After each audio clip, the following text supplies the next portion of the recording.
হবে বাংলাদেশে ইসলামের প্রসার নিয়ে।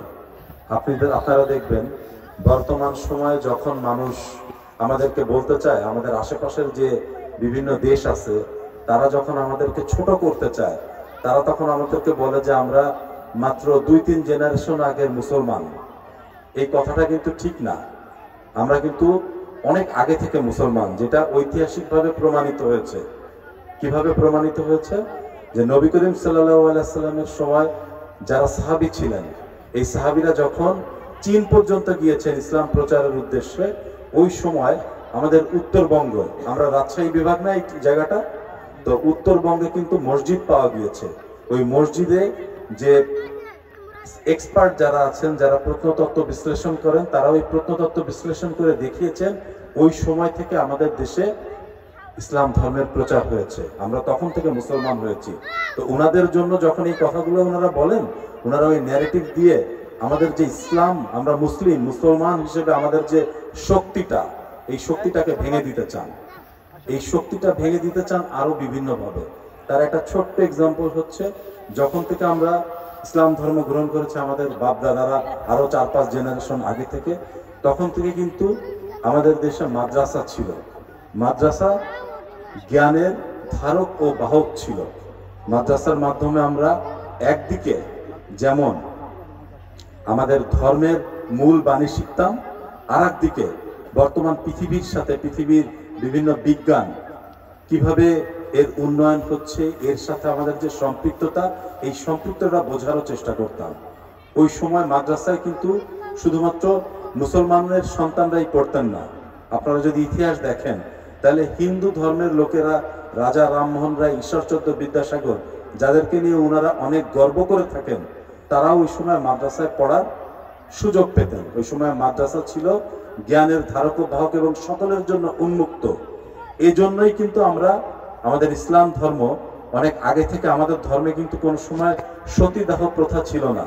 আমাদের ধর্মে কিন্তু কখনো বিধবা বিবাহ আমাদের আগে থেকেই ছিল। আমরা অনেক আগে থেকে অ্যাডভান্স, যেটা পরবর্তীতে ওই 1857 সালের পরবর্তী সময়ে এসে অন্যান্য ধর্মের মানুষদের ভিতরে তাদের ধর্মের বিভিন্ন সংস্কার করে তাদের এইগুলা ঠিক করা লাগছে।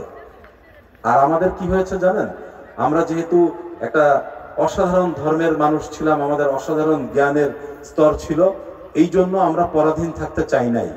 ইংরেজরা আমাদেরকে বিভিন্ন সময় যে কষ্ট দিত, আমাদের যে প্রত্যেকটা মাদ্রাসার আয়, ওই মাদ্রাসার জন্য যে সম্পত্তি ছিল 100 বিঘা 200 বিঘা জমি, ওইখান থেকে হতো। ইংরেজরা এসে দেখলো যে আমাদেরকে থামানো যাচ্ছে না, তখন তারা কি করলো, এই সম্পত্তিগুলাকে জমিদারি প্রথার নামে মাদ্রাসার কাছ থেকে ছিনাই নিয়ে গেল। এবং 1857 সালে যখন সিপাহী বিদ্রোহ ছিল এই ভারত উপমহাদেশে, প্রথম ওইখানে কিন্তু আসলে মুসলমানরা ছিলেন, এবং তাদেরকে পরবর্তীতে খোড়া করে দেওয়ার জন্য এই মাদ্রাসার উপরে তারা একটা চরম আঘাত হানলো। আলহামদুলিল্লাহ, আমরা এখন ওই সময় থেকে অনেকখানি বর্তমান সময়ে চলে এসেছি। আপনারা দেখবেন বর্তমান সময়ে যারা সফলতার কাছাকাছি যাচ্ছেন, তাদের কাছে দুইটা জিনিস খুব থাকে। একটাকে ইংরেজিতে বলে রেলিভেন্স, আর একটাকে বলা হয় রিসার্চ। রেলিভেন্স মানে এই 2025 সালে কোন জিনিসটা দরকার, এবং ওই দরকারি জিনিসটার সাথে নিজেদেরকে আপডেট করে ফেলা। আর রিসার্চ মানে হচ্ছে একটা জিনিস নিয়ে ভালোভাবে আলোচনা করা, ওই জিনিসটা অ্যাচিভ করার জন্য বা ওই জিনিসটা অর্জন করার জন্য কি কি করতে হবে এই জিনিসটা বোঝা। একটাই আমি শুধু উদাহরণ দিব। আপনারা জানেন আমাদের দেশ থেকে প্রচুর মানুষ সৌদি আরব, দুবাই, মালয়েশিয়া, বিভিন্ন মুসলিম দেশে যান কাজ করতে। ওই জায়গাটাতে যে তারা যে কাজগুলা করেন, এই কাজে তাদের একটা মূল গ্যাপের জায়গা, বা যে জায়গাটাতে তারা পারেন না ইনিশিয়ালি, সেই জায়গাটা হচ্ছে ভাষার চর্চা। এখন আমরা ছোটবেলা থেকে আমরা সবাই কোরআন শরীফ পড়ে আসছি, আমরা কোরআনের মূল সূরাগুলা জানি, আমাদের মুখস্থ হয়ে যায়। আমাদের ভিতরে অনেক মানুষ যারা 30 পারা কোরআন শরীফ মুখস্থ করে হাফেজ হয়ে যান, কিন্তু অনেক ক্ষেত্রে হয় কি, আমরা সৌদি আরবের যে আরবি ভাষা, এই আরবি ভাষাটা ঠিক মতো জানি না।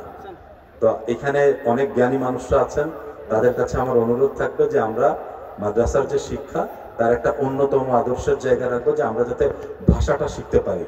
আমি আমার অভিজ্ঞতা থেকে দেখেছি, শুধুমাত্র এই ভাষা শিক্ষার কারণে ফিলিপাইন কিংবা আফ্রিকার যে মানুষগুলা সৌদি আরবে আসেন তারা আমাদের মানুষদের থেকে 2 থেকে 3 গুণ বেতন বেশি পান, যেটা একদম আমাদের ছোটবেলায় যে ছোট ছোট বাচ্চারা যারা আমাদের কাছ থেকে উপহার নিলেন, এনাদেরকে যদি আমরা আরবি ভাষাটা শিখাই দিতে পারি, ওনারা কোরআন শরীফ যে কোনো মোমেন্টে দেখে পড়তে পারবেন, বুঝতে পারবেন অর্থটা, আর একই সাথে ওনারা ওনাদের উপার্জনের পথে অনেকখানি এগিয়ে যাবেন। একজন আরবি ভাষা জানা মানুষ সৌদি আরবে যে আরবি না জানা মানুষের থেকে ওনাদেরকে তখন বলা হয় স্কিল্ড ওয়ার্কার, আর নন স্কিল্ড ওয়ার্কার 3 গুণ বেতন বেশি পান।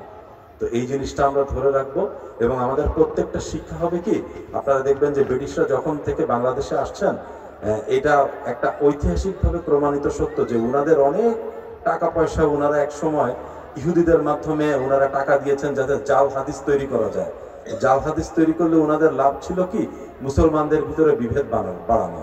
তো আমরা কখনো বিভেদে ফোকাস করব না, আমাদের মূল ফোকাসটা থাকবে আমরা যতখানি একসাথে থাকতে পারি, একসাথে থেকে আমরা আমাদের আখিরাত, আমাদের ফার্স্ট অ্যাচিভমেন্ট থাকবে, প্রথম আমাদের টার্গেট থাকবে আমরা যাতে আখিরাতে আমরা ভালো থাকতে পারি, আর দ্বিতীয় টার্গেট থাকবে আমরা যাতে পৃথিবীতে ভালো একজন সন্তান রেখে যেতে পারি।